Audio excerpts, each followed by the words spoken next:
तो समझते हैं ई वे बिल। सबसे पहला प्रश्न ये उठता है कि भाई जो ई वे बिल है ये आखिरकार क्यों लाया गया। हालांकि ये पूरा डिस्कशन मैंने 6 हिस्सों में डिवाइड कर रखा है कि ई वे बिल क्यों बनाया जाता है, ई वे बिल किन परिस्थितियों में बनाया जाता है, ई वे बिल कौन बनाता है, कब बनाता है, ई वे बिल की लाइफ क्या होती है, गवर्नमेंट का चेकिंग मैकेनिज्म कैसा बनता है और कुछ मिसलेनियस बातें इसमें आपकी ऐड करी जानी। तो 6 हेडिंग को हमें ठीक से समझ के चलना होगा, ठीक है। दूसरी एक और बात बता दूं, ये जो ई वे बिल है ना, इसका ऑब्जेक्टिव होता है कि जो भी रोड पर माल मूव कर रहा है उसको ट्रैक करना, ट्रेस करना कि exactly what's moving on. E way bill बनेगा या नहीं बनेगा, इसमें सप्लाई वर्ड का कोई रोल नहीं है। सप्लाई होती है तो हो सकता है उस सिचुएशन में ई वे बिल ना बनता हो, और ऐसा भी देखने को मिलेगा कि सप्लाई नहीं है फिर भी ई वे बिल बन रहा है। तो ये जो ई वे बिल का कॉन्सेप्ट है ये सप्लाई से कनेक्टेड नहीं है, it is connected with the word movement, और वो भी गुड्स का मूवमेंट। सर्विस सेक्टर में इसकी कोई किसी प्रकार की एप्लीकेबिलिटी नहीं आती है। तो सबसे पहला प्रश्न आता है कि आखिरकार ई वे बिल बनाया क्यों जाता है। ऑब्जेक्टिव बड़ा सरल सा है इसका कि भाई यहां पर जो फेक इनवॉइसिंग का धंधा लोग करते हैं उसको टू द एक्सटेंट कुछ हद तक कंट्रोल करने के लिए सरकार ई वे बिल का कॉन्सेप्ट अपना लेकर आई थी। कैसे लोग यहां पर घपलेबाजी करते हैं, तो यहां से स्टार्ट करते हैं। ये जो फेक सप्लायर है एक मिस्टर एक्स, ये फेक सप्लायर ऐसे होते हैं, इनका बिल पर्चे का काम होता है। ये प्रैक्टिकली कोई गुड्स सप्लाई नहीं कर रहे हैं, बस ऐसे बिल काट कर दे देते हैं, फर्जी बिल काट कर दे देते हैं। रेसिपिएंट ऐसे फर्जी बिल के आधार पर अपनी किताबों में आईटीसी बुक कर लेता है। मान लीजिए 1 करोड़ का बिल था, 12% का जीएसटी लग गया था, 112 लाख का यहां पर ये बिल काट कर दे दिया, जिसके आधार पर रेसिपिएंट ने गलत तरीके से अनड्यू क्रेडिट यहां पर 12 लाख रुपए का अपनी किताबों में बुक कर लिया। तो सीधा सीधा फायदा हो गया 12 लाख रुपए का।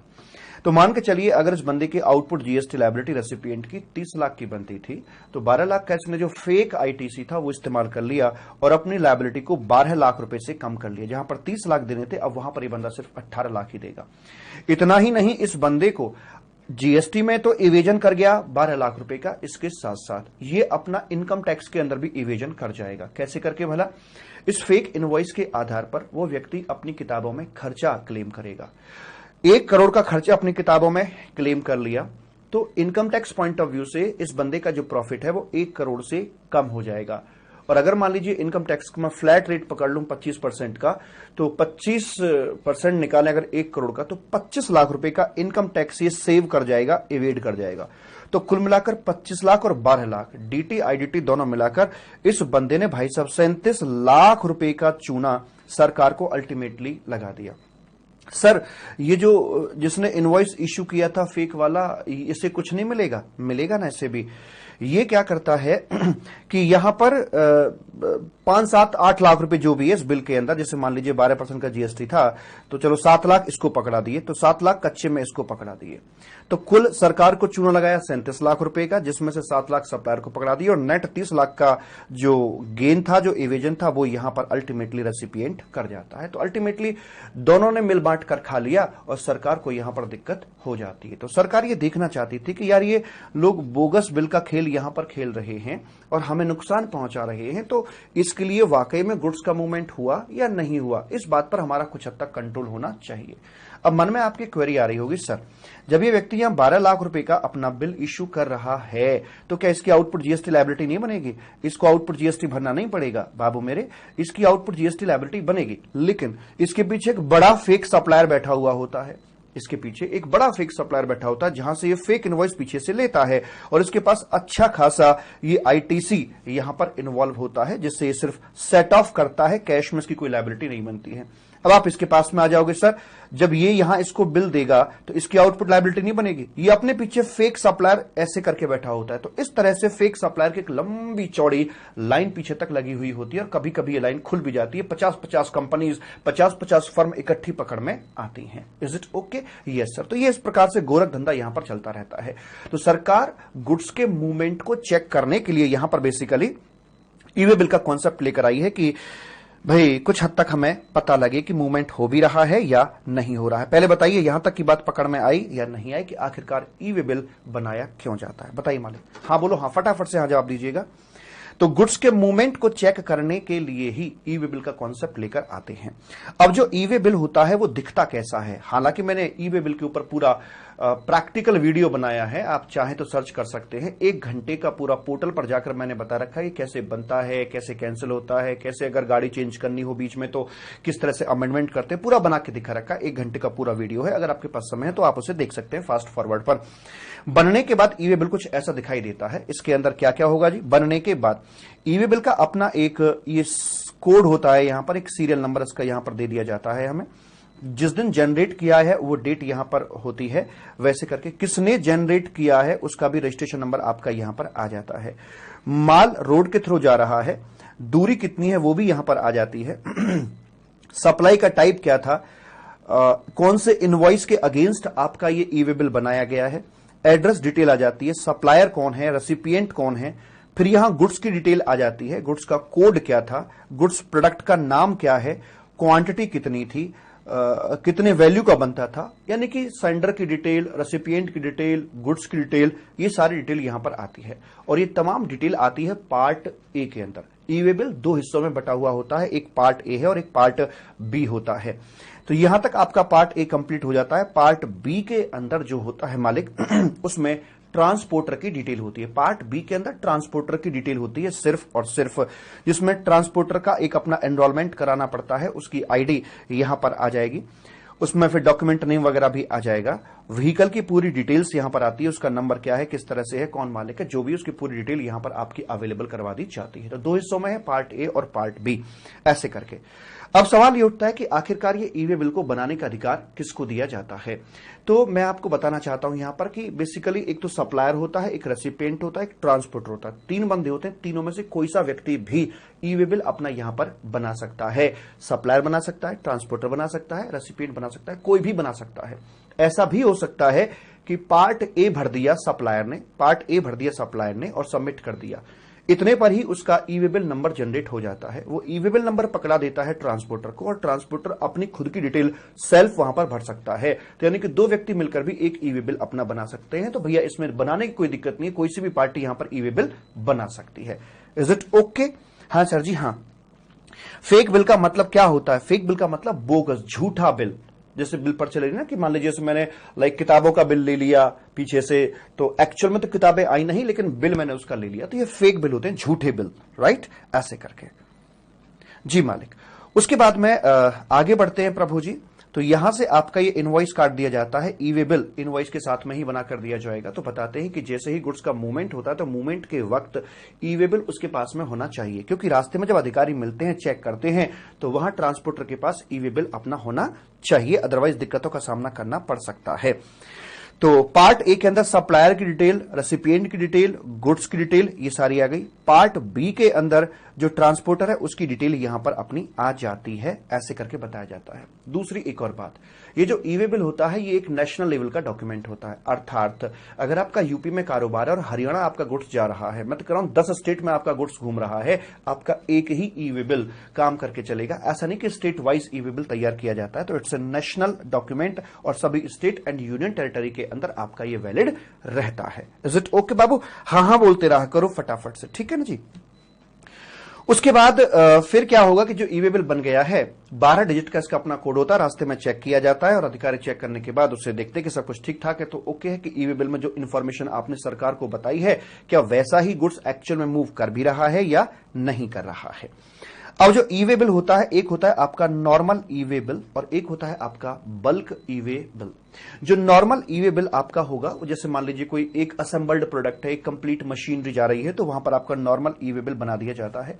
लेकिन जब जब आपका गुड्स पार्ट्स में डिस्पैच किया जाता है, जैसे मान लीजिए सीलिंग फैन है, पंखा है, तो एक लॉट में तो मोटर सारी चली गई, एक लॉट में आपके जो उसके ब्लेड्स हैं वो जा रहे हैं और अगले लॉट में जा रहे हैं उसके रेगुलेटर। तो जब पार्ट्स में सामान जाता है तो उसके लिए बना देते हैं बल्क ई वे बिल बना दिया जाता है, जो यहां पर बताया जा रहा है मालिक, ठीक है जी।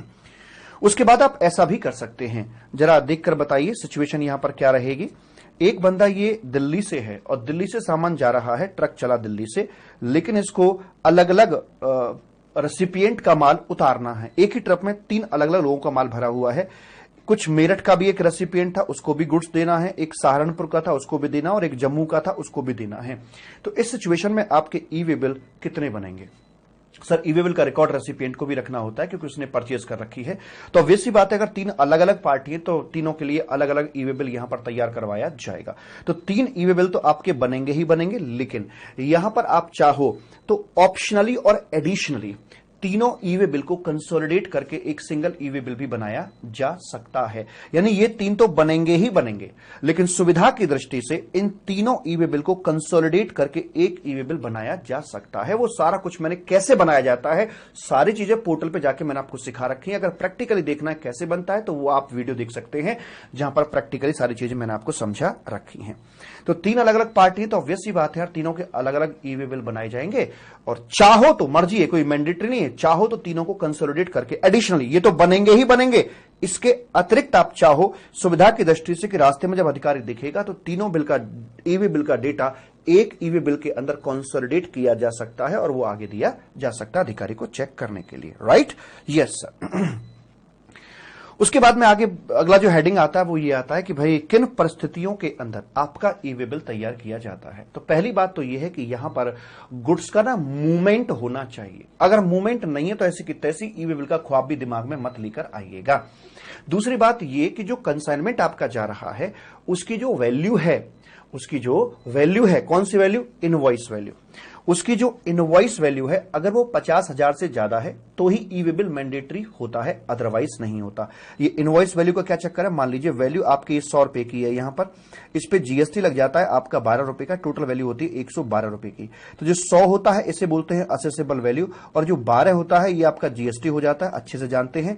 112 वाली जो वैल्यू है इसे बोलते हैं इनवॉइस वैल्यू के नाम से मालिक इसको जाना जाता है। This is the invoice value, 112 रुपए। तो जो 50,000 की लिमिट चेक करी जाएगी वो आपकी इनवॉइस वैल्यू होती है basically. Right? Yes sir, invoice value आपकी वो होती है मेरे बच्चा। तो यानी जीएसटी को जोड़ने के बाद 50,000 से ज्यादा की वैल्यू है तो ही ई वे बिल की आपको आवश्यकता पड़ेगी, अदरवाइज नहीं पड़ेगी। तो मूवमेंट इसका डिसाइडिंग फैक्टर यहां पर होता है। अब एक छोटे छोटे क्वेश्चन पूछ रहा हूं, जवाब दीजिएगा। मान लीजिए एक पर्टिकुलर केस के अंदर एक गुड्स का मूवमेंट भी है और वो मूवमेंट सप्लाई की परिभाषा को भी क्वालिफाई करके चलता है, तो यहां पर आपका ई वे बिल बनेगा या नहीं बनेगा? मैं मान के चल रहा हूं कि जो वैल्यू है वो 50,000 से ऊपर की है, ई वे बिल बनेगा या नहीं बनेगा? यस सर, क्योंकि मेरा क्रूशियल फैक्टर मूवमेंट है, मूवमेंट हो रहा है, इसलिए यहां पर ई वे बिल आपका बना दिया जाएगा। दूसरी घटना कि एक अगले क्वेश्चन के अंदर देखा जाए तो सप्लाई तो है लेकिन गुड्स का मूवमेंट नहीं हो रहा है। सप्लाई तो है, अब ऐसे कैसे हो सकता है कि सप्लाई तो पर मूवमेंट नहीं है? सेल एंड लीज बैक, अगर मैं अपनी कोई प्रॉपर्टी सेल कर देता हूं और हाथ क्या तो उसे लीज बैक कर लेता हूं, सेल भी कर दिया, लीज बैक भी कर दिया, 2 ट्रांजैक्शन इकट्ठी यहां पर हो जाती हैं, तो मेरा गुड्स अपनी जगह पर रहेगा, टस से मस नहीं होगा, इसका कोई किसी प्रकार का मूवमेंट नहीं होगा। तो सप्लाई तो बन जाती है लेकिन मूवमेंट नहीं हुआ, तो ऐसे हालात के अंदर बताइए ई वे बिल बनेगा या नहीं बनेगा? नहीं सर, क्योंकि ई वे बिल कनेक्टेड है आपके मूवमेंट वर्ड से, ना कि सप्लाई वर्ड से। उसके बाद में आगे बात करते हैं, जब हम जॉब वर्कर को ट्रांसफर करते हैं कोई किसी प्रकार का माल, तो क्या वो आपका सप्लाई में आता है? जी नहीं, जॉब वर्कर को जो ट्रांसफर किया वो सप्लाई नहीं है, वहां से लौट के आता है वो भी आपका सप्लाई नहीं होता है। बट मूवमेंट तो हुआ ना गुड्स का? हाँ, मूवमेंट तो होता है लेकिन सप्लाई नहीं है, तो इसके बावजूद भी यहां पर ई वे बिल बनाया जाएगा। कहने का मतलब यह कि यहां पर जो डिसाइडिंग फैक्टर होगा वो आपका मूवमेंट होगा, ना कि सप्लाई का होगा। यस सर, डाल दूंगा शुभ्रा, कल मैं डाल दूंगा जो क्वेश्चन आंसर है, ठीक है जी। ऐसे करके हमारी यहां पर बात हो जाती है। लेकिन नॉर्मली 50,000 की लिमिट काम करती है, लेकिन 2 इसके एक्सेप्शंस हैं। कभी कभी जो बंधे बंधाए नियम होते हैं उनको हमें तोड़ना पड़ता है। 2 एक्सेप्शन हैं, कौन को बताएगा बच्चा? 2 एक्सेप्शन हैं जहां पर अगर आप इंटर स्टेट मूवमेंट करा रहे हो तो भले ही वैल्यू 50,000 से कम ही क्यों ना हो, उसके बावजूद भी ई वे बिल आपका बनाया जाता है। कौन बच्चा बताएगा? सबसे पहले अगर इंटर स्टेट सप्लाई हो रही है, भले ही वैल्यू कम हो, लेकिन 2 सिचुएशंस के अंदर आपका ई वे बिल मैंडेटरली बनाया जाएगा। एक आता है ट्रांसफर टू जॉब वर्कर। अगर आप एक स्टेट से दूसरे स्टेट को माल सप्लाई कर रहे हो और वो आपका क्या है मालिक, मैं आपको बता दूं, इंटरस्टेट मूवमेंट हो रहा है, तो भले ही वैल्यू 40,00,000 की ही क्यों ना हो, उसके बावजूद भी आपका ई वे बिल बनाना मैंडेटरी हो जाता है। और दूसरा आता है इसमें हैंडीक्राफ्ट। अगर आप हैंडीक्राफ्ट में डील करके चल रहे हैं तो भले ही वैल्यू इंटरस्टेट छत्तीसगढ़ से दिल्ली आता है हैंडीक्राफ्ट का सामान, तो भले ही वैल्यू 50,000 से कम की क्यों ना हो, उसके बावजूद भी यहां पर आपका ई वे बिल बनाना मैंडेटरी हो जाता है। ध्यान रखिएगा, एग्जाम में आने योग्य क्वेश्चन है ये कि मैंडेटरी ई वे बिल कहां बनाया जाएगा, भले ही वैल्यू 50,000 से कम की क्यों ना हो।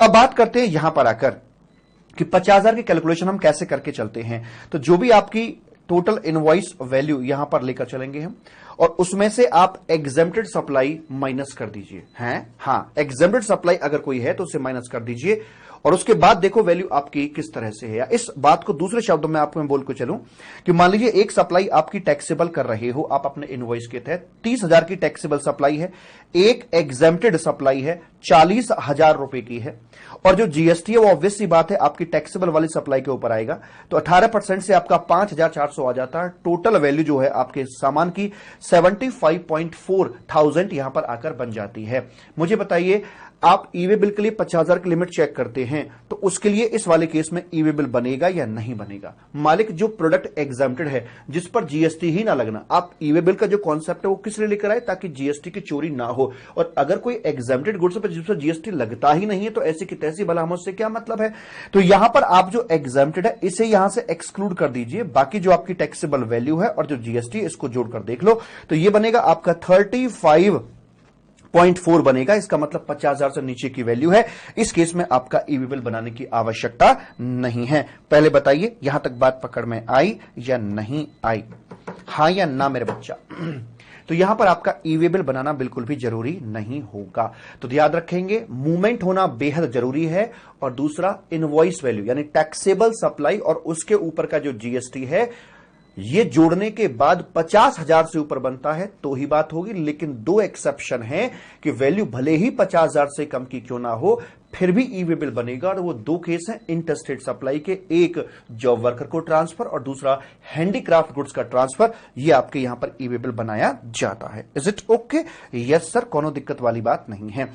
अब आती है ई वे बिल एग्जेम्प्टेड, मतलब ई वे बिल आपको बनाने की जरूरत नहीं है, चाहे कुछ भी हो जाए, वट एवर मे हैपन। कुछ सिचुएशंस आपको यहां पर दी गई हैं, जरा इमेज पहचान के बताइए इमेज किस किस की है। सर ये तो बेसिकली कैश वैन है जो कैश करेंसी को लेकर जाती है एटीएम वगैरह में डालने के लिए, एक बैंक से दूसरे बैंक में लेकर जाती है। तो जो करेंसी होती है, जो मनी है, वो भी तो बेसिकली आपका देखा जाए तो एक भाई माना कि जीएसटी के पॉइंट ऑफ व्यू से जो मनी होती है, जो करेंसी है आपकी, वो गुड्स या सर्विस में नहीं आती, लेकिन अदरवाइज एंगल से ई वे बिल के एंगल से देखा जाए तो गुड्स की कैटेगरी में तो आती है, लेकिन फिर भी स्पेशली मना कर दिया। इसके लिए ई वे बिल बनाने की जरूरत नहीं है। पहले से सरकार को यह बताने की जरूरत नहीं कि कितना कैश 10 करोड़ 20 करोड़ कितना जा रहा है, कितना मूवमेंट हो रहा है। अगला है जो पोस्ट के पार्सल्स होते हैं उनके लिए भी ई वे बिल बनाना जरूरी नहीं होता है। अगला है जो गैस एलपीजी जो गैस होती है, घरेलू गैस होती है, उसके लिए भी ई वे बिल बनाना जरूरी नहीं है। अगला है जो नॉन मोटराइज्ड व्हीकल होते हैं, जिसमें मोटर नहीं होती, जिसमें धुआं नहीं निकलता है, वहां पर भी ई वे बिल बनाना आपके लिए बिल्कुल भी जरूरी नहीं है। जैसे तांगा वगैरह हो गया, बैलगाड़ी वगैरह हो गई, इनके लिए भी ई वे बिल बनाना जरूरी नहीं है। यह धर्म कांटे तक जहां पर गाड़ियों का वेट होता है, अंग्रेजी में बोलते हैं वेटमेंट स्टेशन। अगर आपकी गाड़ी वेटमेंट स्टेशन तक जा रही है और जो दूरी है वो 20 किलोमीटर तक की, आई रिपीट, गाड़ी आपकी तुलने के लिए जा रही है, वेट के लिए जा रही है, धर्म कांटे पर जा रही है, वेटमेंट स्टेशन पर जा रही है और दूरी 20 किलोमीटर तक की है, तो वहां भी आपको ई वे बिल बनाने की आवश्यकता नहीं होती है। वैसी कुछ बातें आपकी लिखी हुई हैं। क्या क्या लिखा है भाई? गुड्स अगर एग्जेम्प्टेड है, जीएसटी लगता ही नहीं, तो ऐसी की तैसी, जैसे इंडियन फ्लैग हो गए, है ना, कुछ पेट्रोलियम प्रोडक्ट्स वगैरह हो गए, तो इन पे ये एग्जेम्प्टेड होते हैं बेसिकली, इन पर जीएसटी लगता ही नहीं है, तो यहां पर कोई किसी प्रकार का ई वे बिल नहीं बनाया जाएगा। ओके एंड उसके बाद में अगर आपका नॉन टैक्सेबल गुड्स हो गया, नेगेटिव लिस्टेड आइटम आपके हो गए, करेंसी हो गया, पोस्टमैन हो गया, जेम्स ज्वेलरी सेक्टर हो गया। अब ज्वेलर्स लोग होते हैं, इतना सा सोना ही 50,000 से ऊपर का हो जाता, तो क्या वहां पर ई वे बिल बनेगा? The answer is no. LPG kerosene हो गया, खाली कंटेनर हो गए, जैसे मान लीजिए आपके घर में घरेलू गैस आती है और खाली सिलेंडर वापस लौट के जाता है, तो खाली सिलेंडर के लिए आपको बनाने की जरूरत नहीं है। जब भरा सिलेंडर आएगा तब भी ई वे बिल ना बनेगा, जब खाली सिलेंडर वापस लौट के जाएगा तब भी ई वे बिल नहीं बनाया जाएगा। Non motorised vehicle like this, यहां पर भी ई वे बिल की जरूरत नहीं है। डिफेंस का कोई अगर मामला है, गोला बारूद तोप वगैरह ये सब मूव हो रहे हैं, तो यहां पर भी ई वे बिल बनाने की आवश्यकता नहीं है। खाली कंटेनर, कोई ई वे बिल की आवश्यकता नहीं है। और वेटमेंट स्टेशन तक आपकी गाड़ी जा रही है और वो भी 20 किलोमीटर तक की दूरी है, तो वहां पर भी ई वे बिल बनाने की आवश्यकता आपको नहीं होती है। ऐसे करके यहां पर बोल दिया जाता है मालिक। ठीक है जी। सर ई रिक्शा एग्जेम्प्ट है क्या? नॉन मोटराइज्ड, मोटराइज मतलब ई रिक्शा में मोटर तो होती है ना मालिक, नॉन मोटराइज मतलब बिना मोटर वाला। जैसे इसमें कौन सी मोटर लग रही है बताओ? तो जो मोटराइज्ड व्हीकल है उनके लिए तो हो जाएगा, लेकिन जो नॉन मोटराइज्ड है उनके लिए आवश्यक नहीं होता है।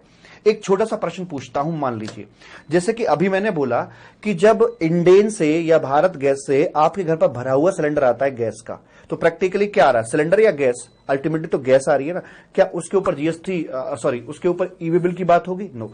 खाली सिलेंडर लौट के जाएगा तब भी ई वे बिल की बात नहीं होगी। लेकिन ये जो सिलेंडर है, जो सिलेंडर है लोहे का, जिस फैक्ट्री में ये बनता है, तो फैक्ट्री से बनकर जब इंडेन के पास आता, सिलेंडर की, गैस की बात नहीं कर रहा, गैस के सिलेंडर की बात कर रहा हूं।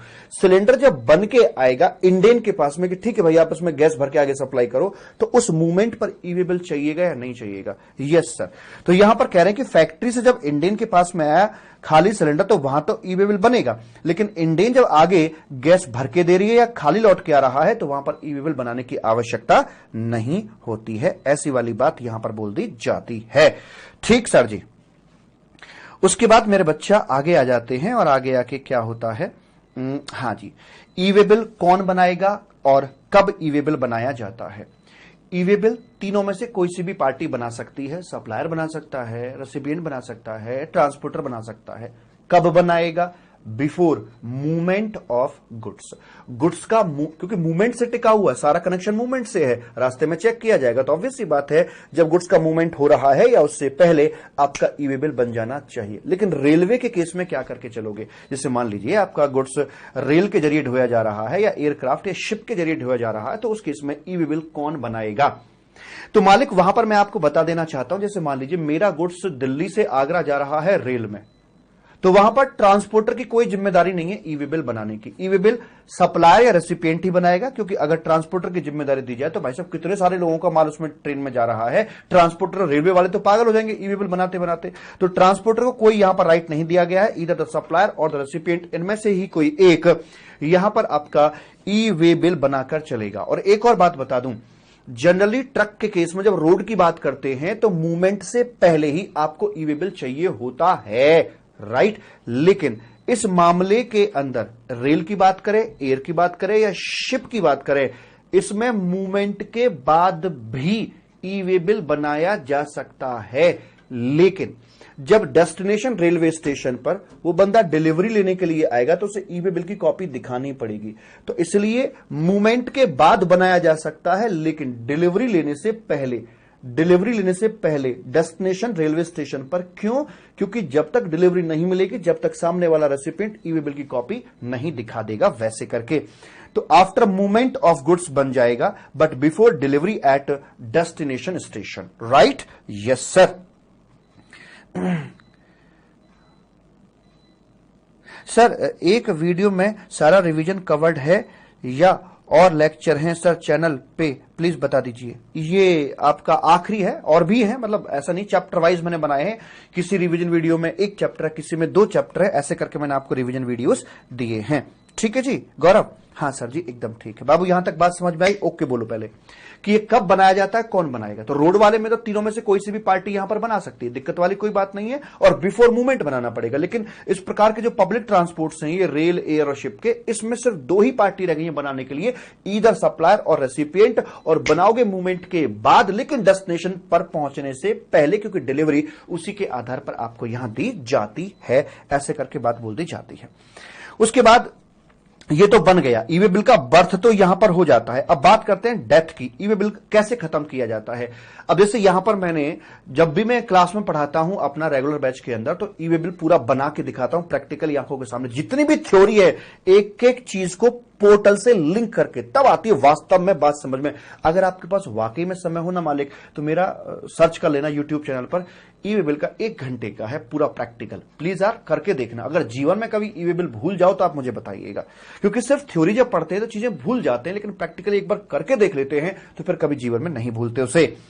तो यहां पर बनने के बाद मैंने बना दिया, बनाने के बाद मुझे कैंसिल तो करना पड़ेगा ना। वन अधिकारी बोलेगा भाई साहब ई वे बिल बनाया था, माल का मूवमेंट कहां है, इनवॉइस तो आपने इशू किया ही नहीं, कोई कहां है मामला, तो मुझे वो कैंसिल करना पड़ता है। तो जिसने बनाया है, तारीफ करूं क्या उसकी, जिसने तुम्हें बनाया, तो जिसने ई वे बिल बनाया है वो खुद उसे 24 आवर के अंदर कैंसिल कर सकता है।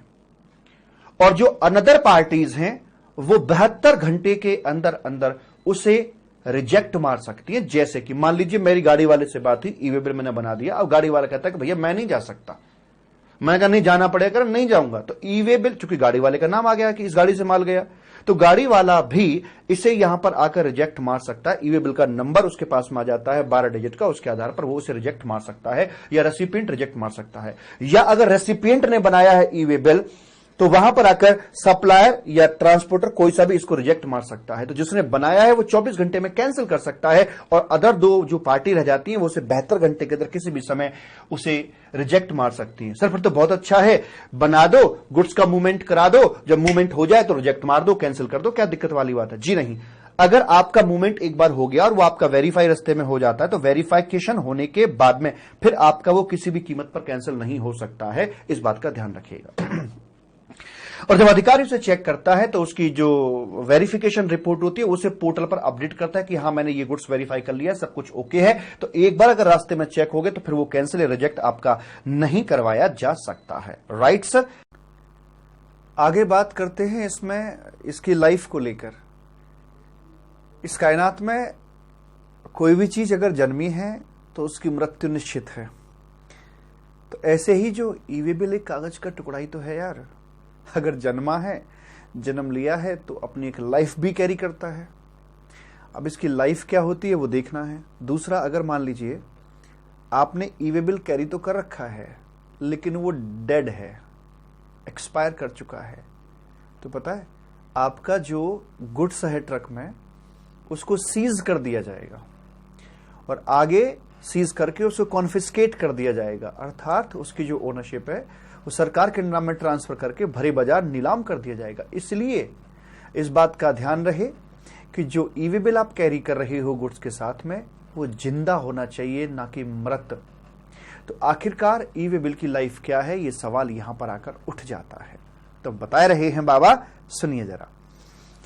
कहते कि देखो भाई अगर आपका कार्गो एक नॉर्मल कार्गो है तो हम लेके चल रहे हैं, स्टैंडर्ड मान के चल रहे हैं कि ट्रक एक दिन में 200 किलोमीटर चला जाएगा। तो 200 किलोमीटर और पार्ट देयर ऑफ के लिए एवरी 200 किलोमीटर के लिए एक दिन, और पार्ट ऑफ द 200 किलोमीटर के लिए भी एक दिन। यानी अगर मान लीजिए 210 किलोमीटर आपको जाना है तो 200 के लिए पूरा का पूरा एक दिन, और अगला जो 10 किलोमीटर है वो भी पार्ट ऑफ द 200 ही है, तो एक दिन उसका मिल जाएगा। तो 2 दिन का समय यहां पर मिल जाता है। पहले यह समय सीमा 100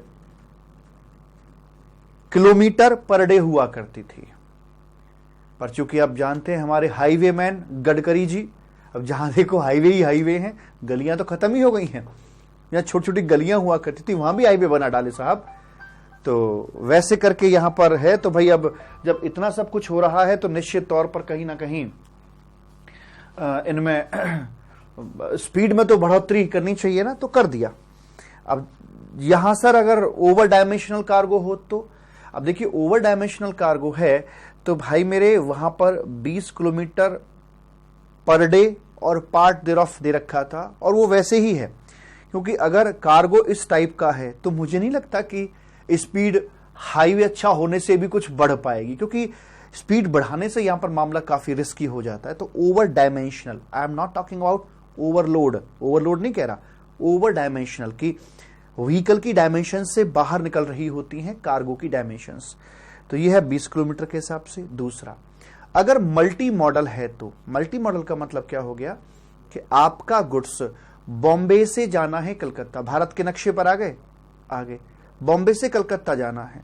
अब 2 रास्ते, या तो अंदर अंदर बाई लैंड रूट ले जाओ या फिर बाई सी ले जाओ, थोड़ा घुमा के ले जाओ, बाई सी ले जाओ। तो अधिकतर बाई सी ही होता है नॉर्मली, लेकिन बाई सी के लिए आपको पहले तो अपने प्रीमिसेस से पोर्ट तक के लिए एक ट्रक हायर करना पड़ेगा, फिर वहां से ट्रांसफर होगा वेसल में, वेसल पहुंचेगा कलकत्ता पोर्ट पर, वहां से फिर वापस ट्रक में आएगा माल, फिर जो बायर है उसके डेस्टिनेशन तक पहुंचेगा। तो बाई रोड और बाई वेसल सब शामिल हो जाता है। तो ऐसे में चूंकि हम जानते हैं कि वेसल की जो स्पीड होती है वो बहुत ज्यादा नहीं होती है। आप ऐसे मानो जैसे जितने ट्रैक्टर दौड़ता है ना जिस स्पीड से, वैसे ही आप मान के चलिए अपने इस वेसल को ट्रैक्टर के बराबर। तो अब क्या स्पीड लेके चलोगे? 200 किलोमीटर पर डे एसटेसी। तो वहां पर यही वाली स्पीड जो है 20 किलोमीटर पर डे वाली, वो यहां पे रखवाई जाती है ऐसे करके। ठीक है साहब? हाँ सर जी बिल्कुल ठीक है। तो मल्टी मॉडल है including vessel in one leg. तो कार्गो चाहे जो मर्जी हो, फिर आपको 20 वाली लिमिट यहां पर दी जाती है। कैसे कैलकुलेट करते हैं आइए देखते हैं। How to calculate.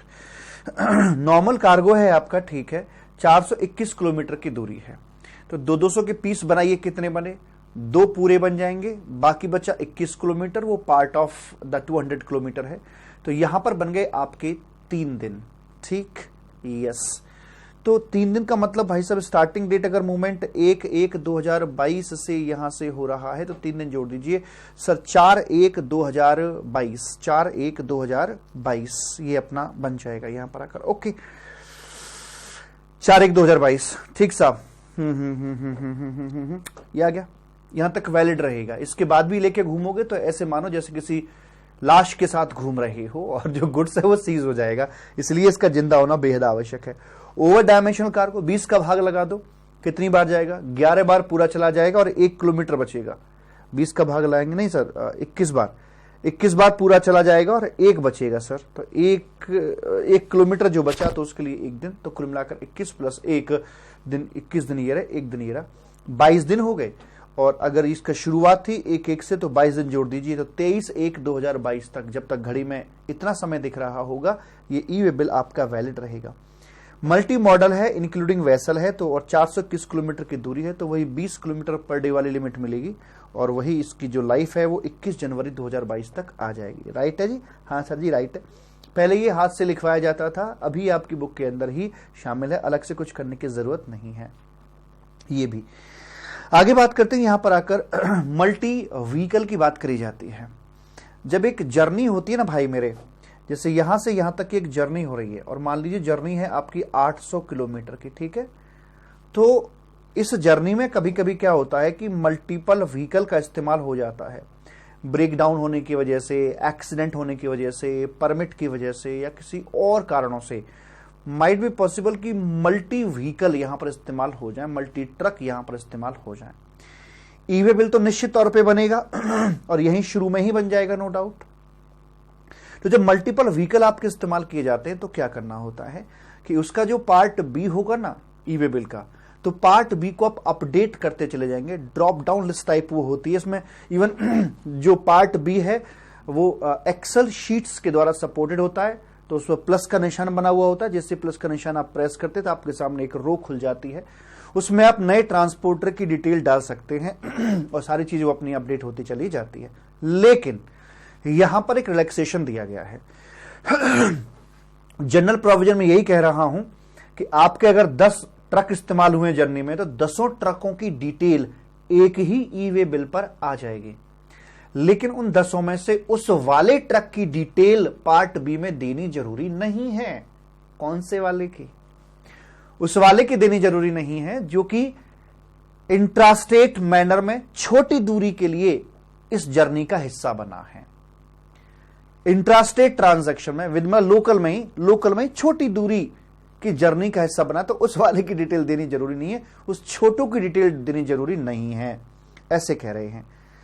तो ई वे बिल तो एक ही बनेगा, हाउ एवर नो, और लेकिन आपको सारे व्हीकल्स की डिटेल अपडेट करनी होगी in part B. No need to update the detail of such vehicles, उस वाले व्हीकल की जो कि यूज किया गया है इस मल्टी साइकिल के अंदर। इंट्रास्टेट मूवमेंट है और वो भी सिर्फ 50 किलोमीटर तक का है। तो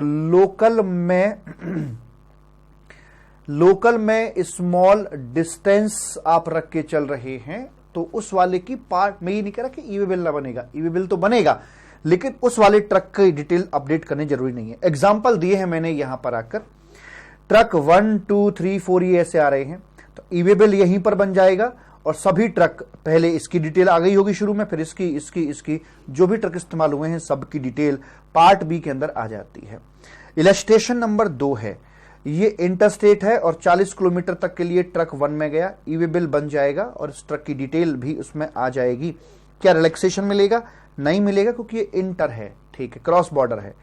फिर यूपी गाजियाबाद से आगे अगली लेग आ रही है यूपी हापुड़ तक के लिए, ट्रक 2 का इस्तेमाल किया गया, 40 किलोमीटर का और इंट्रा है। तो इस वाले ट्रक की डिटेल पार्ट बी में अपडेट करना जरूरी नहीं है, कर दो तो अच्छी बात है, आपकी मर्जी, लेकिन मैंडेट नहीं है, यहां पर ऐसा बताया जा रहा है। एग्जाम्पल नंबर 3 है, दिल्ली से दिल्ली में माल जा रहा है, 40 किलोमीटर है, मल्टी लेग है, ध्यान दीजिएगा, अल्टीमेट यहां जाना था, तो ट्रक 1 इस्तेमाल किया गया, ई वे बिल बन जाएगा, पार्ट ए बन जाएगा। लेकिन इस वाले पहले ट्रक की जो छोटी दूरी के लिए इंट्रा के लिए शामिल हुआ, इसकी डिटेल देनी जरूरी नहीं होती है। पार्ट बी यहां पर अपडेट कर दिया जाएगा दूसरे वाले ट्रक को लेकर। ओन मास्टर के लिए बात कर रहे हैं, जैसे आप अपने नेट बैंकिंग से पेमेंट करते समय बेनिफिशियरीज ऐड नहीं हो जाते हैं, तो ऐसे यहां पर ये अपना फंक्शन दे रखा है। अब जो आपकी गाड़ी रोकी जाती है रास्ते में, गाड़ी चली है, छलांगा मारे दी, छलांगे रोक दी जाती हैं, इसकी अधिकारी चेक करेगा इसके कागजात, ई वे बिल है नहीं है, इनवॉइस से मैच करता है नहीं करता है, जो भी है, क्यूआर कोड वगैरह, इनवॉइसिंग है तो इनवॉइसिंग में भी क्यूआर कोड चलता है, वो सारी चीजें यहाँ पे चेक की जाती हैं। आजकल तो नया चलन आ गया है अपना, लाइक एडवांस मेथड है इसमें एडजस्टमेंट्स के, आपके रेडियो फ्रीक्वेंसी डिवाइसेस हैं, क्योंकि हर जगह हाईवे मैन ने टोल लगा दिए। आप जा रहे हो कहीं थोड़ी सी भी दूर जाकर जा रहे हो, तो ऐसा हो नहीं सकता कि आपको सामने टोल ना आए, टोल ही टोल पड़ते हैं भाई साहब, तो इसलिए वहां पर टोल पर रेडियो फ्रीक्वेंसी डिवाइसेस आपकी लगी हुई होती हैं, तो अकॉर्डिंगली वहां पर बातें कर दी जाती हैं। तो ऑनलाइन समरी 24 घंटे के अंदर अपडेट करनी होगी जो आपने वेरिफिकेशन किया है, और डिटेल्ड रिपोर्ट 3+3 डेज के अंदर पोर्टल पर अपडेट करना होता है, वैसी वाली बात यहां पर बोल दी जाती है। 30 मिनट से ज्यादा आपको रोका जा रहा है तो हरासमेंट की शिकायत पोर्टल पर जाकर ट्रांसपोर्टर जी आप कर सकते हो। और एक बार अगर आपकी गाड़ी फिजिकली चेक हो गई है, तो ये नहीं कि भाई साहब हर जगह चेक किया जाएगा उसको। अब एक बड़ी विडंबना है, देखना, महाराष्ट्र से गुड्स आ रहा है कहां? दिल्ली के लिए, ठीक है, दिल्ली में इसका एंड यूजर बैठा हुआ है, जीएसटी किसको मिलेगा? सेंट्रल गवर्नमेंट को मिलेगा, और यहां पर मिलेगा भाई साहब दिल्ली सरकार को मिलेगा, अल्टीमेट यूजर यहां पे। अब महाराष्ट्र से यहां तक आने में बीच में साहब आपका सपोज करो ये मध्य प्रदेश भी आ जाता है, अब यहां ग्वालियर में गाड़ी रोक ली जाती है आपकी, और जो मध्य प्रदेश के एसजीएसटी ऑफिसर हैं वो गाड़ी की एस्टेसी कर रहे हैं वहां पर आकर, इनको वास्तव में ना लेना एक ना देना दो। अगर यहां पर कुछ गलत पकड़ भी लिया है तो इन स्टेट के अधिकारियों को कुछ मिलने वाला है क्या इसमें? भाई जो मिलेगा तो सेंट्रल गवर्नमेंट को मिलेगा, दिल्ली सरकार को मिलेगा, इनको तो कुछ ना मिलने का है, लेकिन फिर भी ये छेड़ते हैं, क्यों? कि कुछ तो मिले, अरे ऑफिशियल नॉन ऑफिशियल कुछ तो मिले भाई, इसलिए इनको पकड़ लिया जाता है। और दूसरे स्टेट की गाड़ी का नंबर देखते हैं, आप जानते हो भाई साहब ऐसे टूट पड़ते हैं, ओहो आजा मर्गा आ गया बेटा, कबूतर आ गया, आजा आजा मेरे बच्चा, ऐसे पकड़ लेते हैं, आजा मेरे राजा, है ना। तो ये कह रहे हैं जी फिजिकल वेरिफिकेशन एक बार हो गई तो दोबारा परेशान नहीं करेंगे जब तक कि कोई सीरियस इरेगुलरिटी ना हो। तो ये नहीं कि दूसरे स्टेट का नंबर दिखाई दिया तो बस पकड़ लिया। आगे कहते हैं कि हम आप पे बंदिश लगा सकते हैं कि आपको ई वे बिल नहीं भरने दिया जाएगा, आपका ई वे बिल नहीं बनेगा। अगर मेरा ई वे बिल नहीं बनेगा तो मेरा गुड्स का ट्रांसपोर्टेशन नहीं होगा, ट्रांसपोर्टेशन नहीं होगा तो धंधा नहीं चलेगा, और बिना ई वे बिल के ट्रांसपोर्टेशन कराए तो गुड्स सीज हो जाएगा और हम सलाखों के पीछे बंद हो जाएंगे, धंधा बंद हो जाएगा। हमारी आरसी भी कैंसिल यहां पर हो सकती है, धंधा चौपट हो सकता है अगर ई वे बिल में दिक्कत आई तो। देखिए सरकार कितनी चालू पड़ रही है, एक तरफ कहती है कि बनाना मैंडेटरी, ई वे बिल बनाओ बनाओ बनाओ बनाओ बनाओ बनाओ बनाओ बनाओ, नहीं बनाया तैसे, और कह रहे कि बनाने नहीं देंगे। कहां से कहां तार जोड़ दिया, अगर तुमने ये नहीं किया तो हम ई वे बिल नहीं बनाने देंगे। कब कब? अगर आप हिसाब नहीं देते हो, अगर आप हिसाब के कच्चे हो, हिसाब के, सारा खेल तो हिसाब से ही है, कच्चे हो, यानी कोई किसी प्रकार की स्टेटमेंट या फिर आप रिटर्न, स्टेटमेंट या रिटर्न आप लगातार 2 पीरियड की आपने नहीं दी हुई हैं, 3B है या GSTR 1 है, तो आपने लगातार 2 टैक्स पीरियड के लिए उसे नहीं दिया है। अगर आप रेगुलर स्कीम में हैं, availing regular scheme has not furnished the statement in form GST CMP 08, ये रेगुलर नहीं आएगी, इसे ठीक करना जरा, ये आएगा यहां पर कंपोजिशन, रेगुलर को काटेंगे कॉम्पोजिशन। ऊपर आ गया रेगुलर वाला कि 3B या GSTR 1 नहीं दिया, इसे कॉम्पोजिशन करना प्लीज। कंपोजिशन स्कीम में फॉल करते हैं तो CMP 08 लगातार 2 टैक्स पीरियड के लिए नहीं भरा। अच्छा, क्या ये दोनों पॉइंट मेरी एक छोटी सी बात ने कैप्चर नहीं कर लिए क्या, कि यहां से ये पहले 2 पॉइंट के हिसाब के अच्छे हो, कोई स्टेटमेंट या रिटर्न एज द केस में be whichever as applicable on you, 2 और मोर टैक्स पीरियड के लिए आप नहीं दे रहे हो तो ई वे बिल पर रिस्ट्रिक्शन लग जाएगी। और क्या बोलते हैं, अब स्कीम आप जो मर्जी रख के चले हो, आपका रजिस्ट्रेशन सस्पेंड कर दिया गया है। पढ़ा था रजिस्ट्रेशन के चैप्टर में बड़े अच्छे से कि रजिस्ट्रेशन कब सस्पेंड होता है हमारे अप्लाई करने पर। जैसे उसमें था ना कि पत्नी किन ग्राउंड पर तलाक ले सकती है, दुकान नहीं जाता है, वॉलंटरी रजिस्ट्रेशन कराया था लेकिन कुछ नहीं, और क्रेडिट गलत तरीके से लेता है, तो वैसे करके उसके 10-12 ग्राउंड थे जहां पर सबसे पहले आपकी आरसी सस्पेंड होती है, और आरसी सस्पेंड होते ही आपका धंधा चौपट होना शुरू हो जाता है। वैसे तो कह रहे थे कि बिजनेस कर सकते हो पर जीएसटी वसूल नहीं कर सकते, पर अब कह रहे हैं कि ई वे बिल भी ना बना देंगे हम आपको। ई वे बिल नहीं बनेगा तो मूवमेंट नहीं होगा, और मूवमेंट करा दिया तो पकड़ेगा और लंबे नप जाओगे, सीधी सी बात ये है। तो सरकार पता क्या कह रही है कि जो कहा है ना, चुपचाप चपड़चू मत करो, बाकी सारे धंधे बाद में होंगे, पहले हमारा कंप्लायंस पूरा होगा, ठीक है, बाकी सारे काम बाद में होंगे, चुपचाप टैक्स भरते रहो अपना और सारे कंप्लायंस पूरे करते रहिएगा। तो आरसी सस्पेंड कर दी गई तो भी आपको ये नहीं बनाने दिया जाएगा। अब लेटेस्ट में इसमें एक चेंज आया है, जरा समझना छोटी सी बात, कि मान लीजिए यहां पर ये व्यक्ति है, इसका नाम है बी करके, ठीक है, और जो बी है ये बड़ा चंट चालाक व्यक्ति है, और ये इसने 2 और मोर टैक्स पीरियड की अपनी रिटर्न जो थी वो सबमिट नहीं करी है, ठीक, यस सर। तो अब इसकी जो आउटवर्ड सप्लाई होनी है, क्या हम उसका ई वे बिल यहां पर बना पाएंगे या नहीं? सर नहीं। अब आउटवर्ड जो सप्लाई होगी उसके लिए ई वे बिल नहीं बनेगा, मतलब इसका धंधा चौपट होना शुरू हो जाएगा, यस सर। क्या इनवार्ड सप्लाई का भी नहीं बनेगा? अब सुनो जरा मेरी बात, यहां पर कोई व्यक्ति मिस्टर ए करके था जिससे ये माल लेता था, इसका माल ए का माल यहां भी आता था, ए के अपने और भी लोग थे, कोई एक्स था, कोई वाई था, अलग अलग कस्टमर थे। मान लो ये इनका 20% टोटल सेल का इनको जाता था, 30% इनको आता था, और 50% इनकी जो सेल थी वो यहां से आती थी, मतलब ए का जो मुख्य कारोबार था वो बी से ही चलता था। अब बी ने क्या किया कि बी ने कर दी चीटिंग, और चीटिंग के चलते हुए इसके ई वे बिल को ब्लॉक कर दिया गया। और जब यहां से ब्लॉक हो गया तो पुराने समय में बोलते थे कि जो इसका ये वाला ई वे बिल है ना परचेज का, ये भी नहीं बनेगा। अब जैसे ये नहीं बनेगा तो इससे प्रॉब्लम इस बी को तो हुई, साथ में इसको भी हो गई प्रॉब्लम। ए ने कहा भाई साहब देखो गलती कर रहा है वो, लेकिन आप मेरे टर्नओवर पे असर क्यों डाल रहे हो यार, मैं मेरा तो टर्नओवर होने दो ना। देखो ई वे बिल तो ऐसी चीजें कोई बना सकता है, सप्लायर बनाए, वेंडर बनाए, ट्रांसपोर्टर बनाए, कोई बना सकता है। तो पहले था कि ना इसका आउटवर्ड का ना इनवर्ड का, लेकिन इससे प्रॉब्लम इसे भी हो रही थी, ये भी इस आग में झुलस रहा था कि मेरा तो कारोबार रुक जाएगा साहब। तो लेटेस्ट अमेंडमेंट के मुताबिक बोला गया है कि ये वाला ई वे बिल बनाया जा सकता है ताकि मिस्टर ए का कारोबार अफेक्टेड ना हो, आउटवर्ड वाले को हम ब्लॉक करके चलेंगे। अगर आप कुछ इस तरह के अपराध करते हो तो लिखा है, तो in respect of outward supply of goods आप अपना नहीं बना पाओगे ई वे बिल, अगर आप 2 और मोर टैक्स पीरियड का हिसाब नहीं देते हो या फिर आपकी आरसी सस्पेंड कर दी जाती है। तो आगे बोलते हैं transportation of goods by railway वगैरह है, तो क्या करोगे? तो उसमें जो ट्रांसपोर्टर है वो तो नहीं बनाता, सप्लायर या रेसिपिएंट कोई एक इनमें से ई वे बिल बनाता है, और वो मूवमेंट के बाद भी बन सकता है, लेकिन डिलीवरी तभी दी जाएगी गुड्स की जब आप अपना ई वे बिल प्रोड्यूस कर दोगे। आगे बोलते हैं कि भाई यहां पर ऐसी जेड के लिए अगर सेम स्टेट में जा रहा हो तो ये एक नेशनल डॉक्यूमेंट है, स्टेट का कोई चक्कर नहीं है, आप एक स्टेट में घूम के आओ या 10 स्टेट में घूमो, इससे कोई फर्क नहीं पड़ता है।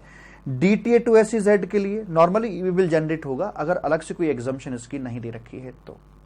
तो यहां पर आकर आपके जीएसटी की बातें हो जाती हैं समाप्त। मालिक प्रेम से बोलेंगे राधे राधे, और खूब अच्छे से पढ़ाई करें, मेहनत करें, और जो महा उत्सव आ रहा है उस महा उत्सव को बहुत अच्छे से सेलिब्रेट करें और एंजॉय करें इस टाइम को जो आपका एग्जाम टाइम है, क्योंकि इसके लिए तो बड़े लंबे समय से तपस्या चल रही थी। डरे नहीं, घबराएं नहीं, डट के मुकाबला करें। Thank you so much, bye, tata and love you.